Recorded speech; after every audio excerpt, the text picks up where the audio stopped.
Hello everyone and welcome back to another video from Wake&Tech. In this video, I'm going to show you how to activate your Zara gift card. So let's get started right away.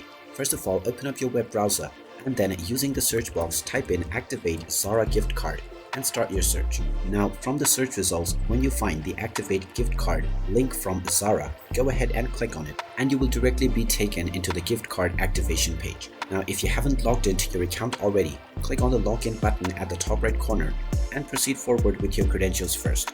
After logging in, just enter the credentials for your card.